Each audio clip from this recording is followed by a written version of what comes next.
Upton Sinclair was born September 20th, 1878. Throughout his life, he was influential in areas of industry, immigration, and labor. Sinclair's father was a liquor salesman and alcoholic, so growing up, his family was very poor. His maternal grandparents, however, were very wealthy, and he often stayed with them throughout his childhood. These experiences allowed him to see how both the rich and the poor lived in the late 19th century, and influenced his later political views and the books he wrote throughout his career. Sinclair continually sought education opportunities. He wrote dime novels and magazines to help pay for his tuition to the City College of New York. He majored and graduated with a degree in law, but was most interested in his writing career. Throughout his career, Upton Sinclair worked to improve mainly the treatment of urban and especially immigrant workers. Because of the growth of industry in the late 19th century, the gap between the wealthy class and the working class grew. It was because of the effects of the growth of industry and capitalism that Sinclair was against the industry's growth. Sinclair became a member of the Socialist Party in 1902 and believed that government should be able to interfere to increase the wealth and capital of the lower working class. He tried to run for a spot in the House of Representatives in 1906 and 1920.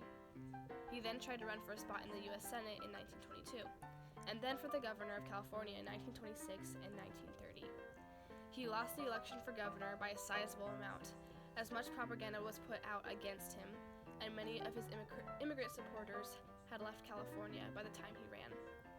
He ran as a Democratic Socialist and lost each election he participated in. He organized the Epic Socialist Reform Movement, which stood for End Poverty in California, and he registered as a Democrat throughout his election.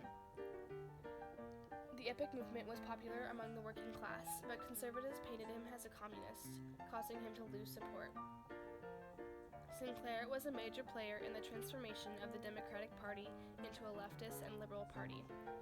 Upton Sinclair supported labor unions in their attempt to protect the rights of poor workers, but was never active in any unions himself. He was a captain of industry in that he participated in strikes and movements to protect the rights of industrial workers. One strike was the San Pedro Maritime Strike, where he spoke supporting the freedom of speech and rights of industrial workers. Sinclair shared his socialist views to the public with many of the novels that he wrote. Sinclair wrote The Jungle, which was his most popular and successful novel about the treatment of immigrant workers in the industrial city of Chicago.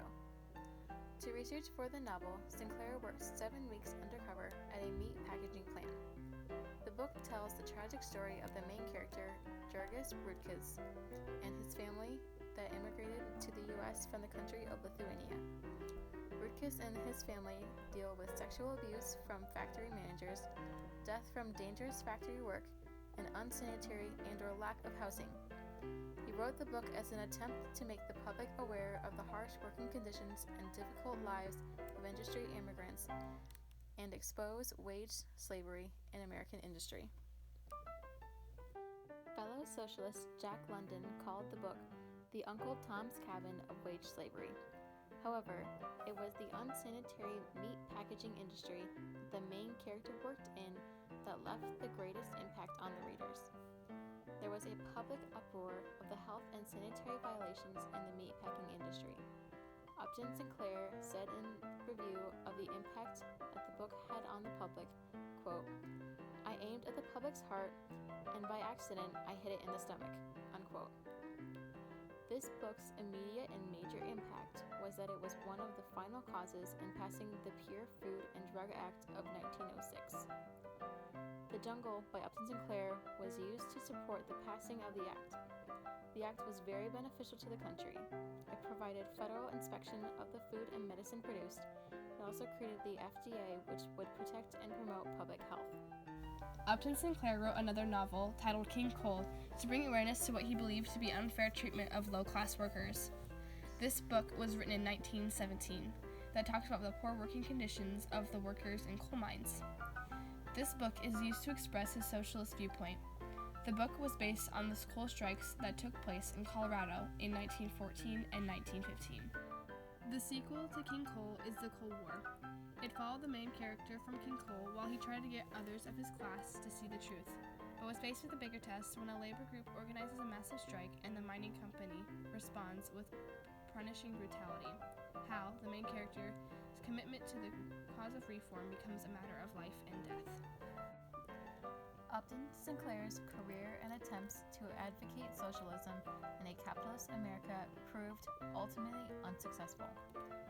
One of his large impacts was passing the Pure Food and Drug Act that led to the creation of the FDA.